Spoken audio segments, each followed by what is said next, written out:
What's up, y'all? We want to smoke. We are back at it again. First season, new season. I said first season. Third season, first episode. And like I did before, we come with comedians this one. I like to introduce. Matter of fact, introduce yourself, Sal.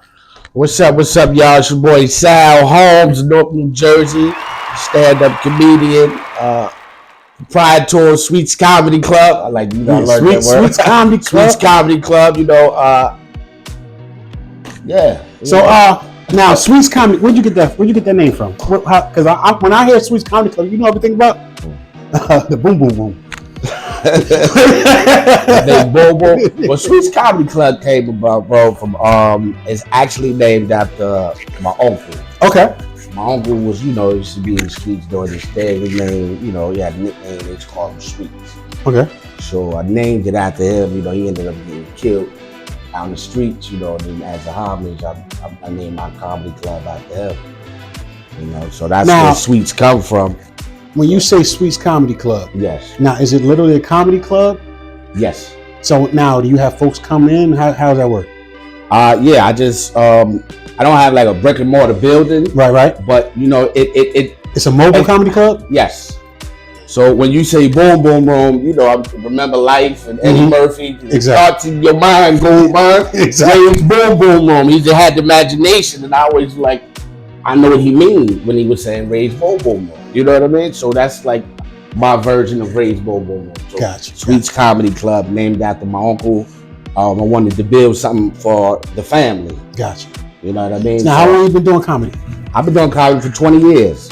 20 years. And 20 what kind of comic are you considered? I'm considered a urban comic. Urban comic? I would say urban, but I can go on either side. I can go mainstream, I can go urban. It don't matter to me. Now, you write your own jokes? Yes, I write my own material. Yes, I do write my own material. Now, how do you so what kind of mindset you got to be in to actually sit down and write a joke? You got to be more of it requires a discipline to sit down and actually write the joke out. Mm-hmm. Most of the time, I was just always funny naturally. Like in school and things like that? School, high school, around the family, it would just naturally come out. Okay. I realized that sometimes you have to write the joke out so you can remember it. Exactly. I mean, when I became a professional. Now, do you recycle jokes? Yes. I had a comedian on here a couple months ago, and I was like, why is it every time I come to a comedy show and I've seen a comedian a couple of times, they always say the same joke? Mm-hmm. And she broke it down to me. She was like, just like your favorite singer, if you went to a concert and she started singing all new material, you ain't know not one song. Yeah. But is that similar to what? Yes, it is. And I learned that from an OG. Okay. And I asked because it was a question I used to have. I seen you do this joke on Def Comedy Jam, but I see you doing it 10, 15, 20 years later, and it's still getting the same response. Okay. As I saw it when it was on Def Comedy Jam. Now it's somewhere different, and that same joke from back then is still garnering the response. I said, how do you feel when people say you doing the same material? He said, it's basically like if you go see the Whispers and they don't sing, they don't sing Chocolate Girl, you gonna feel some type of way. He said, that's all that is, bro. Gotcha. Don't shortchange yourself. If that joke works, use it. Now, how do you test your jokes? Or do you test your jokes? I do test them. I like to test them right on stage. Okay. Because it's a real reaction. Gotcha. You know what I mean? You've been booed before? Huh? You've been booed before? Yes, first time I ever performed, I got booed. Now tell me about that.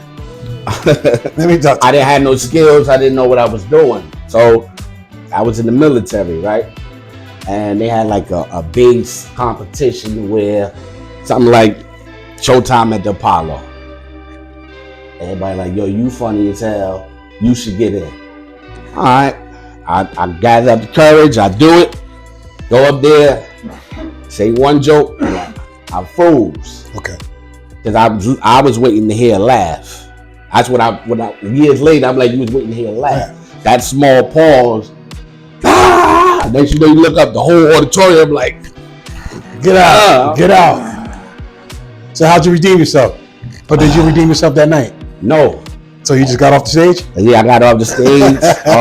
I took my lickings. Okay. As you should. It took me a minute to actually go back on stage. It took like a couple months. Like that shook me.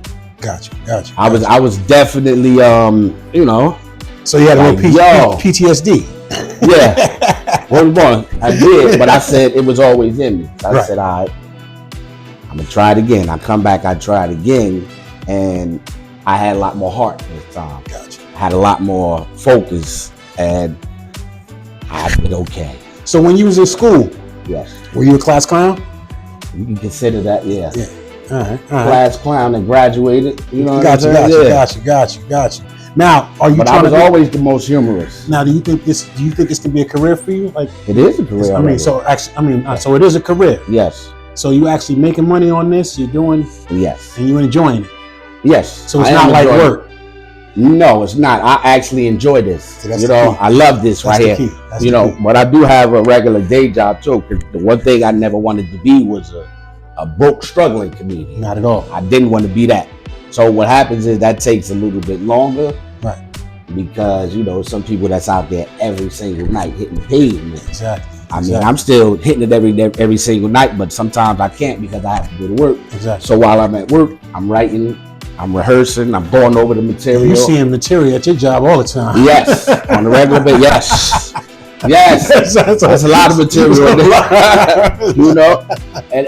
yeah. Well, let these folks know where you're from, because I don't think we said that. Where you from? Yeah, I said I'm from North, born and raised in North New Jersey. All right, so like I said, this is this is the New Jersey comedians, man. Spotlighting New Jersey comedians. So yeah, I mean, Sal, and you got another show coming up and things like that. Yes, March 2nd, we at the Victorian. And where's that? Parlin, New Jersey. Parlin, okay. Yes, I'm like Parlin, like Saraville, it's like yeah, I know it. Yeah. I had to ask. I'm like, what's that, like the weekly section of Saraville or something? You know what I mean? I'm like, they like, nah, it's Saraville because you go to them little small towns. It's a part, I don't know if they got a high school or May or not. I'm just trying to figure that part out, but it's in Parlin. It's in Parlin, New Jersey. What's the name of the place? You said the Victorian. The Victorian. Yes. So we got that March 2nd. That's about two weeks away. I'm prepared and ready for that. Now, how you prepare yourself before you get on stage? Do you mingle with the crowd? Do you walk around? Are you sitting in the corner? Are you stressing? Are you bubble guts? What? You experience all the emotions right there at some point. Okay. You know what I'm saying? But when you locked in and you prepared, it's easier. You know what I'm saying? You're just more or less anxious now. Right. You're anxious, to see if the material I'm working on is working. To be able to handle the crowd, handle the room, because each crowd is different. So I'm always like chilling, Now, do you like to come on first, come on last? How do you like? Have the promoter set it up. Okay. So it's different ways to do a show. So mainly the newer comedians will come first, and it's like a build up to the headliner. Gotcha. So right now, I'm the headliner on March 2nd. Oh, you okay? Yeah. Okay. All right. No, we're gonna March 2nd. We're gonna come through. Come through, yeah.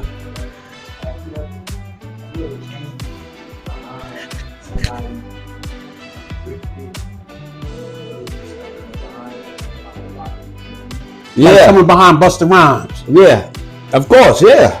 Like you can step in some big shoes once they get off that stage. What I try to do now is be prepared for it. Because sometimes it's your turn. Right. So when it's my turn, I'm ready, I'm prepared. No matter if he killed it, I'm ready right after him. You know what I mean? Now, who's your favorite comedian? Who inspired you? Martin Lawrence. Martin Lawrence probably was number one, but I would say before Martin, let me put it like this. At a young age, I seen Eddie Murphy Raw. Okay. I shouldn't have been watching that. I remember when they had that. But that was my shit right there. They had Eddie Murphy. I remember when that first came out, Eddie Murphy Raw. I was about maybe 14, right? Yeah. And they had it at the Strand Theater in Plainfield. And my brother and my cousin was allowed to go. And I begged my moms, can I go to the movies? No, you can't. So I couldn't go to the movies that day to go see that. Yeah. But I eventually saw that. Now, a lot of comedians always say Eddie Murphy Richard Pryor. How you feel about Richard? The greatest. Like for me, it was like this. Like at a young age, I saw that, and I was just kind of like, yo, that's an actual job. Because I thought, like all he doing is standing there and talk, but it was funny. Right. As a kid, I'm still, my same time, 5'5". I just gravitated toward it because I was always funny. Gotcha. So seeing that, I used to imitate it. Like, my father would go off. Turn that shit the fuck off and get these books, right? Exactly. I was really, 8, 9, 10 years old, running through the house, Lillian, not use the phone. I'm literally running around the house and he got upset, but I would say from Eddie Murphy to Martin Lawrence. Once I say Martin Lawrence, the comedy jam and all that, I was going from there. What about Red Fox? You ever watch Red Fox? I went back. I am a student of the game, so I ended up going back. That's why we said Richard Pryor. I noticed that was Eddie Murphy's favorite. I noticed that was Martin Lawrence's favorite. So all the ones that I like, I'm like, all right, if everybody's pointing that direction, let me go take a look. So I knew, I seen the Mac, I seen Car Wash. Right. As a kid. Yeah. But I didn't see the actual live until later, the New Orleans one, the anthology. Got you. That's what that was. That's it. So I went back and studied. Yes. And the reason why I asked you about Red Fox, because my father was in the jazz band. Okay. And my father was in Swing City, Newark, New Jersey. It's a book out there called Swing City, the early jazz of Newark, New Jersey. Okay. My father's closest friend, it might sound crazy, was Red Fox. Red Fox came to my house on Christmas when I was like 12. You know what I mean? And that, so it's like, yeah. I ain't really understand it because I just thought he was Sanford and Sons. Yeah. And then I started seeing all these records my pops had with Red Fox and I'm listening to things like that. And if you listen to Red Fox, he's a smart ass comedian. Like you have to think when you hear his joke. Because he might say a joke and that shit fly over your head. But as soon as you sit back like, oh shit, that motherfucker. I studied a couple of his tapes too. Like I really went back, you know what I'm saying, and went on a journey to see why am I laughing at this? I wanted to know just a little bit more. Right. Like why is it making me feel this type of way to be excited to make a person laugh? And seeing that crap, I'm like, yo, they brought the stories to life. It was almost like listening to it when I wasn't. But you did. It was like a movie. Exactly. Listening to a movie. Exactly. It was amazing. Exactly. You got people coming from like whatever situations, you know what I'm saying? Oh, yeah. And like in extreme situations, anybody did like laugh, like when you did it for a couple minutes, an hour, however long, kind of forget about what they got going on. Yeah. Outside, they laughing. It's hard to make a motherfucker laugh, man. I got serious because I realized it was in me. Yeah. And it was like, all right, you can't take this for granted. You really have to, it's a craft, it's a passion. You really got to work with this. You really have to be on stage on a regular basis. You really have to have this material. Hey, you got to sharpen your skills. You have to be able, so when you say go behind somebody, I have been in that position. Luckily, I made it through. But that's a position I want to be in because that's the only way I'm gonna get to that level as well. Now, do you get respect from other comedians? Of course I do. Okay. Yes. So that's how you tell. Yeah. If you're doing something right, because if the other comedians ain't fucking with you. Yes. Salute. Yes. My people love me. Yeah. So that's the. Yeah, so and I love my people. You know what I'm saying? Because it's like a family. Yeah. You know, on the low. You know what I mean? We really, look out for each other. You know what I'm saying? Making sure each other. And it's a real community. Checking on people. You know what I'm saying? There's brothers and sisters. It's a real community. It's a real community of us. Oh, boy, what's his name? The bald head white boy. Bill Burr. Yeah, Bill Burr. Everybody that's my guy, yo. That's I watch him too. Yeah, he's a funny dude, yo. I love. And he got a black wife. The rants that man go on. Oh my God. Yeah, he's a legend. What's up? What's the other one I've been watching? The young boy. To be on. Half white, half black. No. South African. No, he be on. What's that shit that be with Joe Rogan? The young black kid that be on Joe Rogan's show. what's this guy's name, man? God, hold on. I'm gonna get this. Hold on. It's all right. You just gotta let me know. He funny as Cam. With the dreads? Yeah, Cam Patterson. Yeah, I think he's funny. Yeah, Cam. I like Cam. Style, you know what I mean? Cam. I thought I've seen a couple of his clips. And what's his other fat kid to be running with him? It's Cam Patterson, and it's a kind of heavyset guy with dreads. He funny as hell. Fuck. I'm gonna get back to it. I know exactly what I'm talking about though. Well, Cam Patterson, I like him. Yeah, I like him too. He's a different kind of comedian though. Different kind of style. Like see, but now the game has changed because everything now is social media and digital. So, like I was saying earlier, you know, you have to have a social media presence somehow. You can be the funniest man in the world, but if you don't have a social media presence, nobody know about it. And I'm learning that more and more. So, are you actually getting on your social media presence now? Yes, I am. Yes, okay. I'm out here learning how to edit videos and chop them up, and like even y'all just said it. It was like you got to put your hat in the ring and learn. You know what I mean? Jump in the water and learn how to swim. It ain't hard. I mean, it's hard, but it's not. If it's like you said, it's something that you like to do. Yes. So it's not work. No, it's not. Like me, I like to cook. Yeah. So when I go to work and cook, I be chefing too. So I know what you mean. It ain't work. Yeah. You know what I mean? Like I do it for the fun of it. Exactly. The love of it. Yeah. I mean, it's cool for me. Like Cam Patterson and them. They got this one thing. What's it called? Oh man, I gotta find out. Hold on, man. I'm stuck. So the new style of comedy. How you feel about the new style of comedy? It has to evolve. Yeah. It has to. But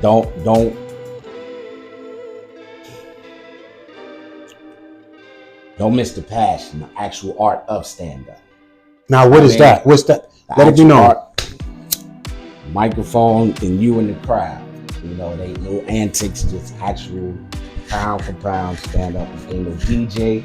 You walking out on the stage and you go. Now, how do you start? I'm not trying to steal it from, like everybody's stealing jokes and stuff, right? How do you start your show? Like, what do you do? What makes you fill out the crowd? Like when you come on stage, how do you test the crowd out? Well, I'm watching the show already. Okay. I'm getting the feel for the people before the show. Right. I'm getting the feel for the atmosphere, the way that, you know, the mode is working. You know what I mean? If the money's right. Right. You want to make sure everything is straight. So I'm looking at everything that's moving. I'm looking at the comedians before me. If I'm going up first, then I know I have to bring the room and the energy up. I'm going to be more upbeat. Where your mic at? You know what I mean? Huh? Where your mic at? Right.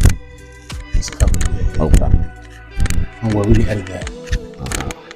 So yeah, I'm going to be a little bit more upbeat when I got to start. You know what I mean? You want to go off the energy of the crowd. Yeah. So as a comedian, you want to bring the room up. You know what I mean? You want people slapping their knees. So I'm attacking them. Because I remember when Maurice was here.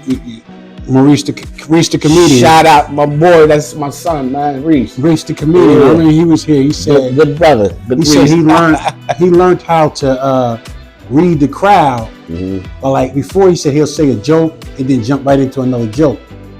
He said, no, I do a joke. I see the crowd start laughing. I let them laugh a little. Then I. Yeah. So you want to? I want to get a rhythm. Yeah. You know what I'm saying? If I get a rhythm going, and then I ain't gonna let you go after that. Gotcha. You know what I'm saying? Especially when you focus, you know, all cylinders. Now, how are you with cracking? Do you shoot the dozens? Yeah, I like Jones. I've been in roast battles and I was in a couple of Reese roast battles. Because he said he was gonna do something like that. I won twice in his league. Okay. You know what I'm saying? The first 2 times that I think it's 2 or 3. The 2 that he did, right there, heroes. You know what I'm saying? I won 2 of those. I had a few. I ain't win a couple of them. I had a little streak. I lost. Okay. Right? But I'm still, you know, I'm a hiker. I do get on people. Yeah, man. I'm from that era. That back in the classroom era. Yes. I got it in me. Now, because how are you working with hecklers? Do hecklers heckle you? I mean, if a heckler heckling, I'm a fill it out first. Because I love it. Then I'm gonna just line up and then I gotta take you out. I like a comedian that can handle a heckler. Yes, you got to be able to handle a heckler.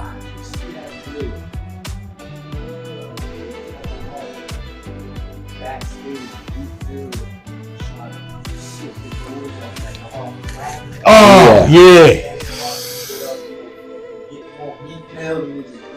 Everybody. Yeah, I saw that clip. Yeah. Now, how you feel about Kevin Hart? You like Kevin Hart is a GOAT. I mean, you think you got to get a man his respect. He's funny. What about Cat Williams? How you feel about Cat? Cat is the truth.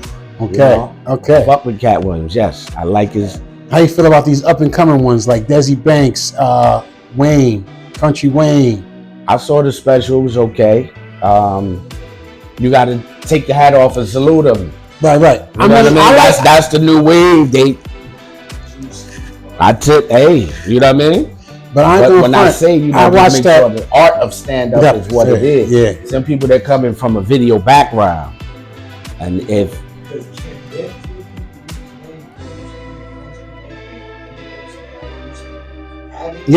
now Country they learning now. He got a Netflix special. Country but I ain't gonna be front. I didn't feel it. I mean, I watched it. I watched it. Yeah. I watched it. It wasn't bad, but it wasn't good. Like, you know what I mean? It wasn't bad. I'm not knocking him. I felt like he could have went harder. Exactly. You know what I mean? Exactly. The first one out, I feel like he could have went harder. Most definitely. Now, because everybody's been sitting on the club Shay Shay.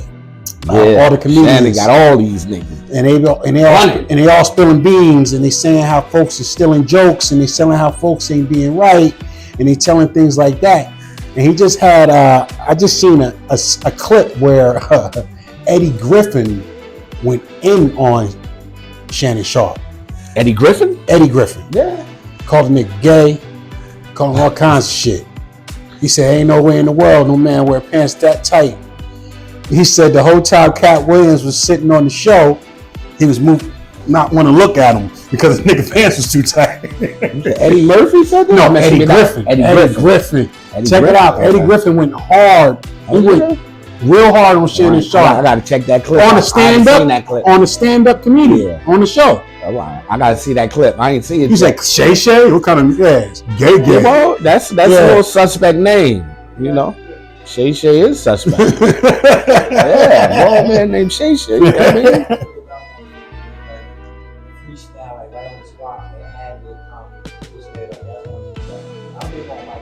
Yeah.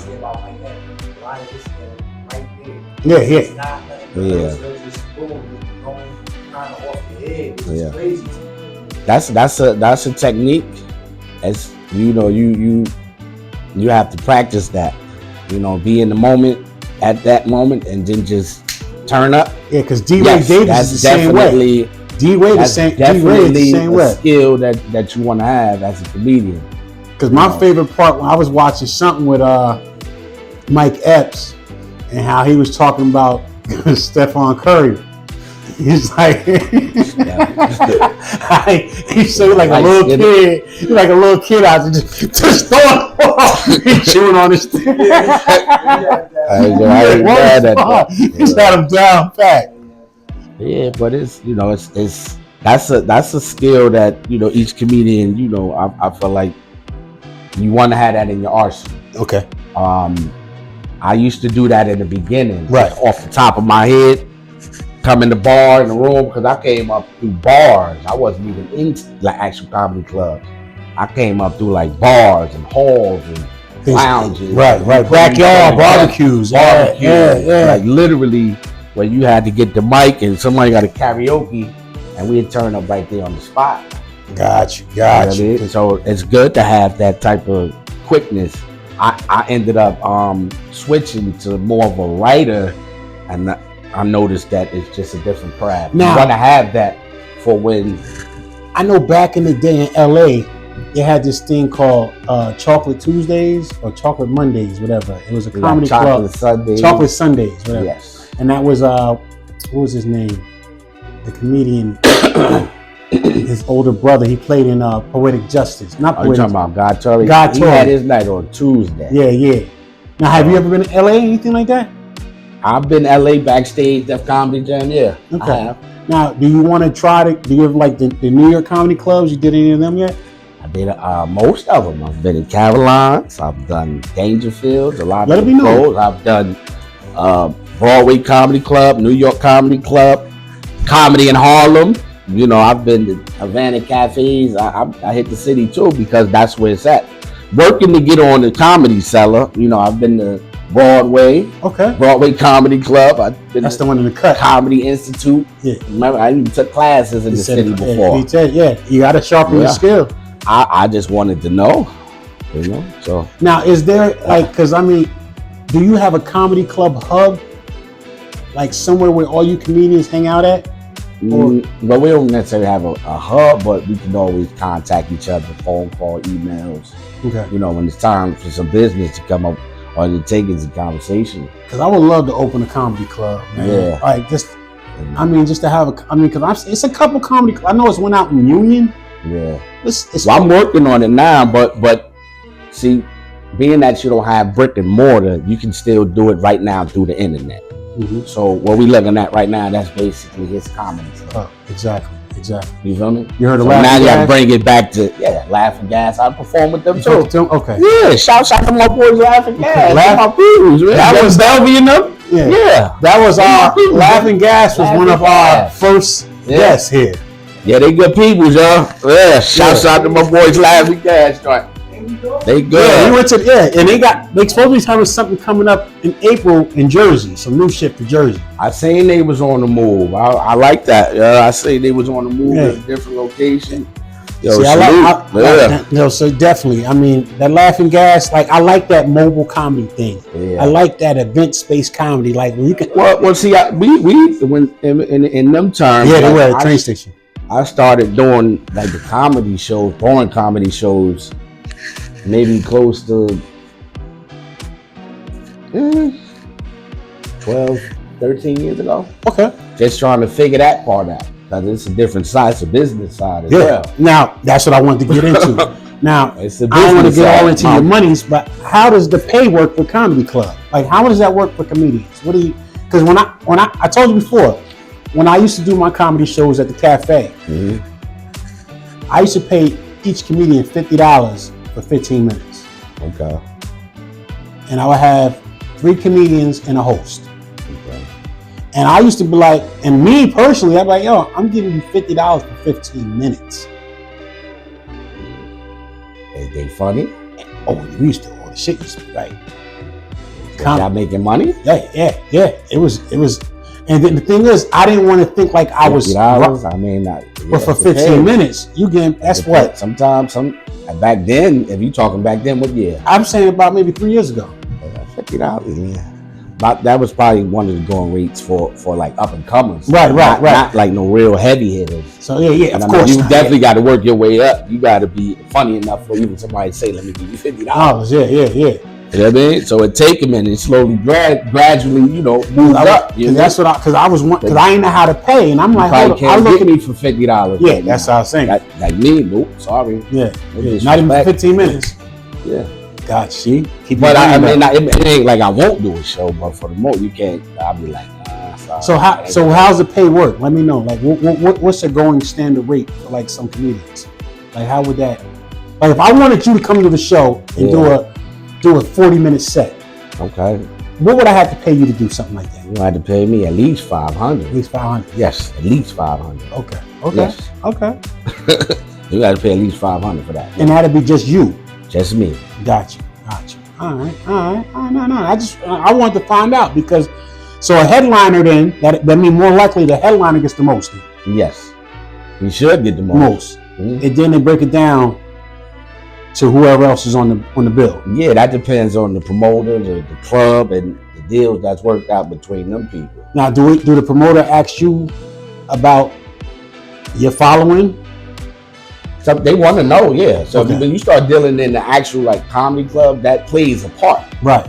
You know what I mean? That's what I'm saying now. That's how the Country Waynes and all them can get ahead because they have the thousands and the millions of followers, as compared to somebody who's, you know what I mean, just as funny, but you don't have that social media thing. So that alone can require a whole different price. So you just so like that's what I was saying. Because if you got fucking 2 million followers, yes, and you coming to go to Club Lele, I need at least $2,000 because I'm gonna bring for the most. Well, if you bringing it like that, but interesting. So that's why I'm saying now, even with the social media thing, learning a lot more, right? Instead of just being so dismissive of. Because I used to be like, I have social media.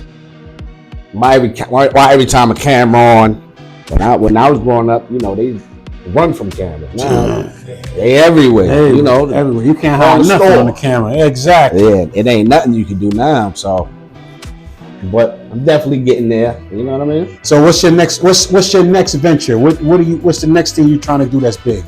Next thing I'm doing now, like I said, be putting out them edits of that podcast I've been shooting for 2 years, the Sweets Comedy Club podcast. We done named it, you know.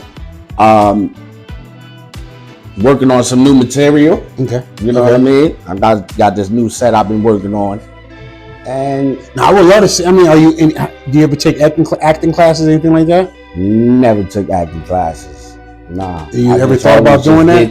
I just always wanted to do stand-up. Right. To be honest with you. You don't want to do movies, anything like that? Yeah, I've done a movie before. What movie? Yeah, I was in a movie called Nicknames. And what's that about? It was about this guy. How can I put it? It's been like 10 years. Pause that real quick.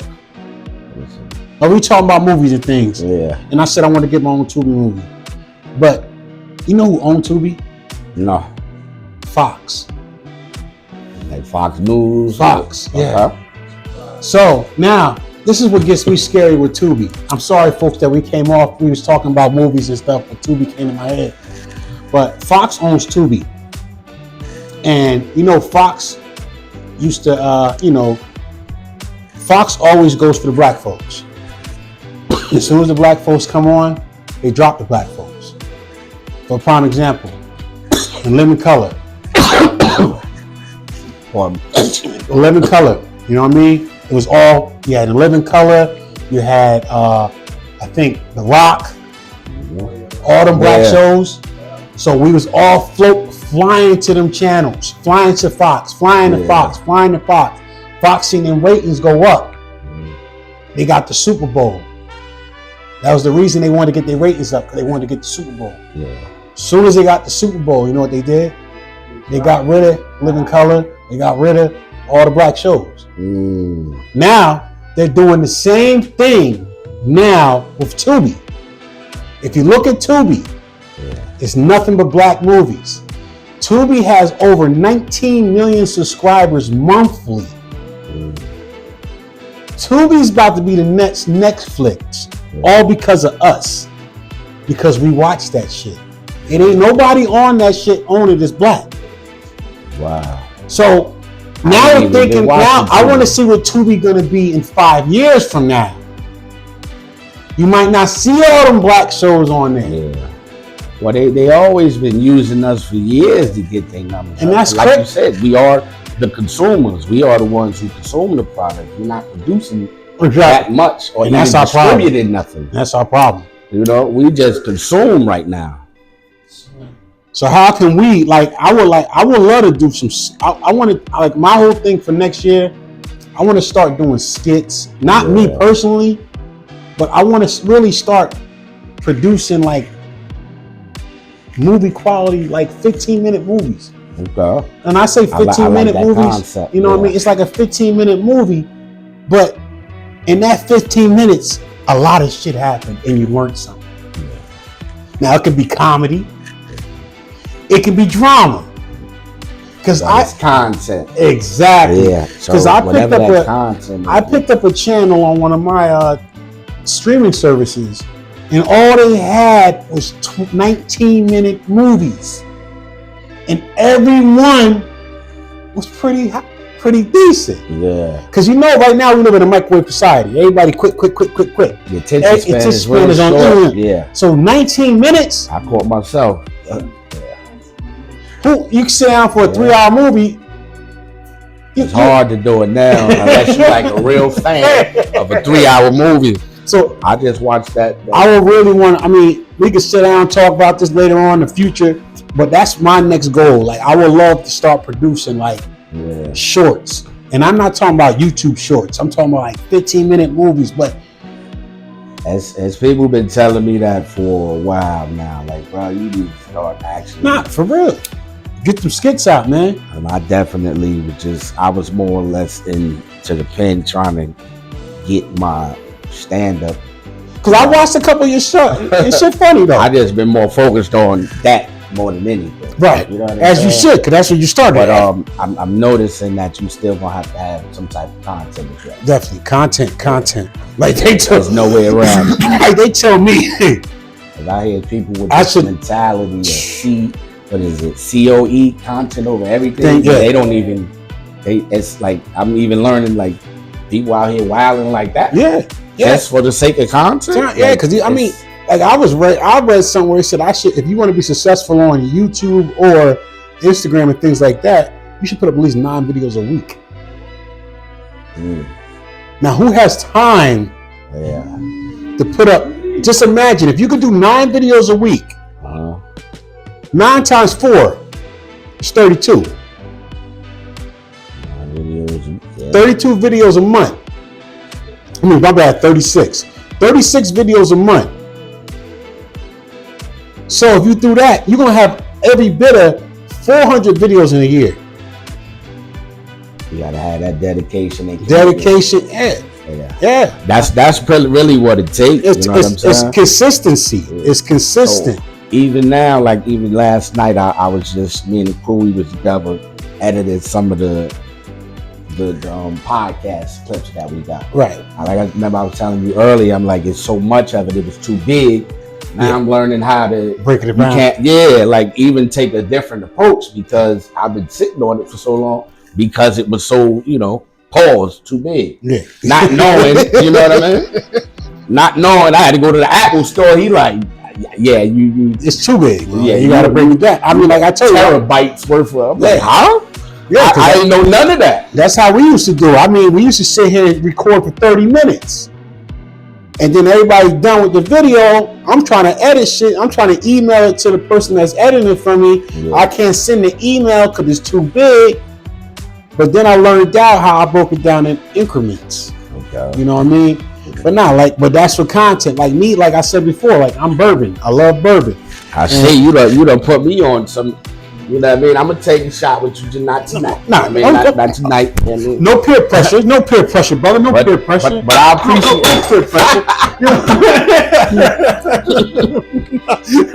pressure. I ain't mad at you, bro. You know I'll be back door. But like definitely like. I like that. And I learned that since I learned this with the bourbon.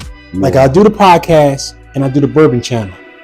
But since it's a niche for bourbon. Mm-hmm. Folks go with it. Yeah.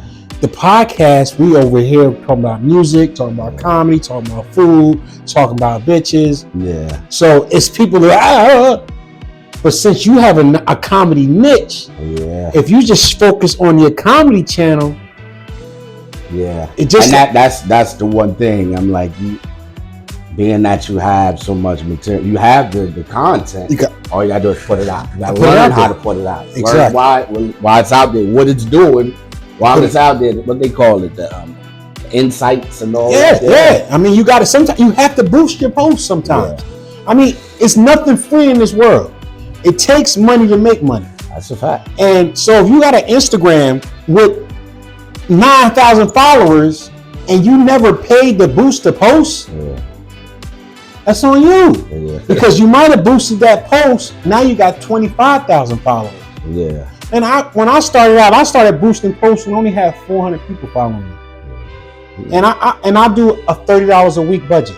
You ain't gotta go nuts. Yeah, true that. $30 will get you like 3,000 views. I mean, 3,000. They gonna send it out to like over 3,000 people. Yeah. Now, if you're sending out 3,000 after 3,000 people, out of them 3,000 people, I might get 100 profile visits. Yeah, it's a hell of a hustle. You know what I mean? So so when I tell folks, you can't just put your fucking fishing pole in the water and hope a fish bite on it. You got to put a little more bait on there. You might got to throw some chum in the water. So that's where the post come from. You know what I mean? So it's like, that's what I try to tell folks when I'm learning on that, because I was sitting back getting discouraged. And that's one thing, you can't get discouraged. I'm like, you put a video up and you get 4 views. You put another video up, you get 10 views. Now what the fuck? Nobody watching my shit. No, don't think of it like that. Because you only need one person to see it. Yeah. That one person that's gonna make a count for you. Yeah. I don't care. You can have 10,000 views, but if 10,000 motherfuckers just watching and ain't doing nothing with it, but you got that one motherfucker that watch it, that interact with you. Yeah. Like, yo, what's your name? I really digging your style, da da da. And that person might be something. Yeah. So don't get discouraged because you only got 14 views or 22 views. Because you just need one motherfucker. See, the thing is, with me, it's more or less the consistency. That's the thing. That's with everybody. The consistency, I know when I'm more consistent, I get more of a feedback. I get more of a interaction. Exactly. You know what I mean? Exactly. At times I don't have nothing to give up, so I just don't do it. You know but I'm learning that you can just have something for each day. But you're a comedian, so everything you can do can be funny. Exactly. You can wake up in the morning like, I gotta brush my fucking teeth, and you just walk in the bathroom with the camera. You know what I mean? So but I always been kind of like personal with certain shit. You know what I'm saying? I just was never like just having a camera all day, every day, but that's where you want to be at, though. Yeah, I feel you. You know what I mean? Like it's like I ain't gonna front. I hate the camera. Yeah. But if I want this thing to grow, you gotta be in front of the camera. You don't have to, yeah. And for you to get people to know you and like Sal and get to know Sal, we don't, you know what I mean? We want to know your personality. Yeah. We want to know what type of motherfucker you really is. You know what I mean? So because people are buying you. They're buying into you. Yeah. Plain and simple. So like if you show them personality, like, oh my God, this nigga funny as hell. This nigga woke up this morning and just took a straight shot of bourbon in the bed. Yeah. Shit like that. I've done it before, you know. So, but it's and I be saying that now too, because I be doing something. I'm like, imagine if you just would have taped that, just that little clip, just that little. I be saying that to myself. Like early when I was walking, I'm like, that little patch of ice, that little black ice that hit you, and how you doing the Harlem shit. You know what I mean? I'm walking through the park, I ain't noticed it. That turned into a trance. You know what I mean? Speaking of black ice, buckled, like last year walked out the back of the house 5 o'clock in the morning. You know, dark outside, just trying to get to work. As soon as I hit the porch, black ice. Man, I was in the air about 4 feet. My big ass hit that ground hard. Boom! Got up quick. Oh, I'm all right. That next day, nigga, I look like I got beat by a slave master. All this is black and blue. So old to be falling like that at this age. And I told my son, I said, yo, I got one more time to fall like that. It's over. Yeah, they say. I just love skating. I'm seeing them take each other out. I'm like, nah, man, I'm gonna fall on somebody's kid, elbow first. Let them know they can find you at Instagram. Sweets Comedy Club on Facebook, Sweets Comedy Club group. On Instagram, Sweets Comedy Club. Then also me, Sal Holmes, on Facebook, Instagram, TikTok.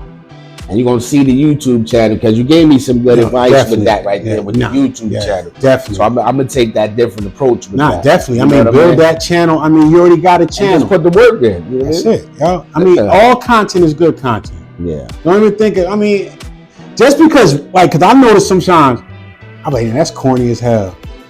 Then somebody else receive like, oh, that shit kind of funny. You might think something's corny to yourself. Yeah, and then other people like, because that has happened with jokes before. Right. I'm standing tall, and you do it, and ain't nobody laughing. Right. And it's like, whoa. But it's funny to you. It's still funny. But they not, you know. And then the joke you didn't think was funny, they're really laughing at it. It's like that's. The kind of craziness with, you know, stand-up comedy, you know. So Sal, I mean, one more thing too. For them to book you, how can they contact you to book? Oh yeah, you can reach me at sweetscomedyclub.com. Sweetscomedyclub.com. Yes, sweetscomedyclub.com. Or you can reach me at salcomedy@yahoo.com. And just inbox me, Facebook, Instagram, all that. And you'll see me, bro. You know, I said 20 years. I did the coming up on the 1 year anniversary of doing the Apollo. Okay. Yeah. When did you do the Apollo? I did the Apollo last year. What was it? Showtime or what was it? The Apollo Comedy Club. Okay. Yeah, they had my name in the lights. Hey, they right there, 125th with all the grease. Nice. You know what I mean? That right there was a dream come true for a brother. And that's a bucket list. Yeah, that's a bucket list. That was marked awesome. off. That was my first. That's awesome. Like whenever I got serious with comedy, right? That was the first goal I ever when I put pen to pad. Right. This is a goal of mine. To be on Sell out the Apollo Comedy Club. Now and it happened. And it's at the same as the Apollo though. It's the same as the Apollo. It's not the actual stage, not from the Showtime that we remember with Sandman and all that. No. Okay. I got a chance to do the history of the Apollo, but they got the other arena right in there. Got you. So you know what I mean? That's cool though. Hell yeah, that's man. Your name in lights right there, 125th, bro. That's all. You took a picture, right? Did I? I'm about to put that a poster. I'm about to make a poster of that. As you should. Because that's motivation. I heard that right there. That's motivation. So I think if I could do that, then you can do anything, yo. I could do anything. It's a matter of discipline and putting it into play. Let them know your next show again. You said March 2nd, right? March 2nd. I mean, you'll see me before that because I'm working on for the 2nd, so I'm gonna be popping around. All right. I ain't got nothing booked, but I still hit the comedy clubs and hit the circuit to work the material out for the 2nd.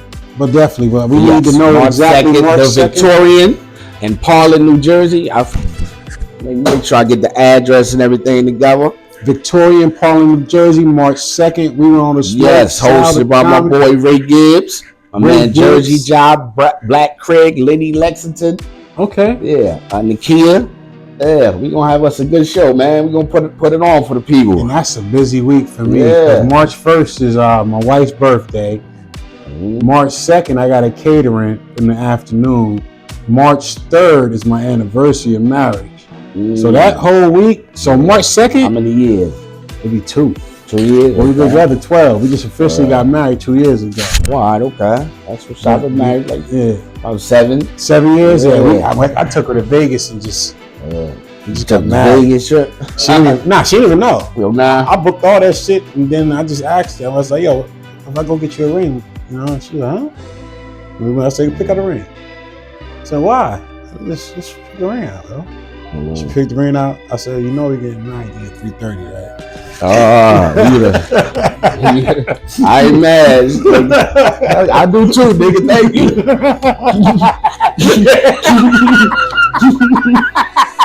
She's like, oh, you doing it like that? You ain't even asking, nigga. I ain't mad, yo. Nah, hey, I appreciate you, Sal, for real. Listen, I'm gonna be back. Right? Yeah, we definitely want you back. You know what I'm saying? I told you we want to do some comedy. Watts. We were on the smoke. We want to put it together. Like I said, I really want to put a comedy show together. Yeah. I mean, and if we can use you to help put it together, I'm here. Yeah, I'm available. Let me know because I would love to have let man go through Reese. Yeah, I would love to have everybody. Reese on there, Monique, you. That's a hell of a lineup. What? That'd be awesome. That's a hell of a lineup. That'd be awesome. That's a hell of a lineup. You know? Hey, so hit that like button, hit that subscribe, follow the link, y'all. We want to smoke. Sal Holmes, the comedian, man. Sweet follow Comedy this man. Club, man. I appreciate y'all. We want all the smoke. I appreciate y'all. And when I come back, I'm gonna take that shot, because the education on the bourbon was serious, y'all. And hey, follow Bourbon Heads too. Yeah. I appreciate that. Yeah, that's what's up. Once again, brother, I appreciate you, man. I really do, man. I appreciate y'all. Hey, folks, you already know. Peace. Make sure I ain't got I'm over here cuddling. I usually know. Yeah, and also I want to shout out my man Saladin North, who put me in my first movie. Nicknames, you know what I'm saying? We on the 10-year anniversary of that. That was a hell of an experience, you know what I'm saying? I get to play The Room with my man called Wack. It was definitely, I got to check that out. We're coming up on the 10-year anniversary of nicknames. You know what I mean? Shout out to my boy Sal. You know what I mean? Mitty, all the boys. Peace.